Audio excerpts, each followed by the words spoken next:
Welcome to A9 TV. రాష్ట్రంలో గత 5 ఏళ్లుగా ముఖ్యమంత్రి జగన్మోహన్ రెడ్డి నేతృత్వంలోని వైఎస్ఆర్సీపీ ప్రభుత్వం నిరుద్యోగులకు ఉపాధి చూపే జాబ్ క్యాలెండర్ పేరిట మొండి చేయి చూపిన నేపథ్యంలో రాష్ట్రంలో నిరుద్యోగాన్ని రూపమాపేందుకు ఖతర్ టీడీపీ ఎన్ఆర్ఐ విభాగం నడుము బిగించింది. ఇందులో భాగంగా ఖతర్ టీడీపీ అధ్యక్షులు గొట్టిపాటి రమణయ్య, ప్రధాన కార్యదర్శి పోనుగుపాటి రవి, సభ్యులు దాసరి రమేష్, గొట్టిపాటి సుబ్బారావు నేతృత్వంలో బృందం టీడీపీ అధినేత నారా చంద్రబాబు నాయుడు ఆదేశాల మేరకు రాష్ట్రం నిరుద్యోగ యువతలు ఉద్యోగాలు కల్పించే విధంగా ప్రణాళిక రూపొందించడం జరిగింది. ఈ మేరకు ఒంగోలు జిల్లా టీడీపీ కార్యాలయంలో నిర్వహించిన మీడియా సమావేశంలో తాము భవిష్యత్తులో ఖతార్ టీడీపీ ఎన్ఆర్ఐ విభాగం ద్వారా చేపట్టబోయే కార్యక్రమాలను వివరించారు. నేను లాస్ట్ 15 డేస్ నుంచి 3 జిల్లాల్లో తిరిగాను.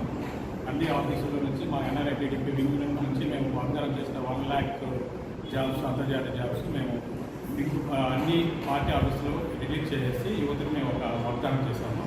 సో బేసిక్గా మనము మన చంద్రబాబు నాయుడు స్వర్ణాంధ్రప్రదేశ్ కోసం కృషి చేసి 2020 విజన్తో స్టార్ట్ చేసి స్వర్ణాంధ్రప్రదేశ్ సాధించాడు. ఆ ఫలితాలు కూడా మనం చూస్తున్నాము. సో ఇప్పుడు మనం విడిపోయిన ఆంధ్రప్రదేశ్ని సంపూర్ణ ఆంధ్రప్రదేశ్గా చేసుకోవడం కోసం మన బాబు గారు మనకు అవసరం ఉంది.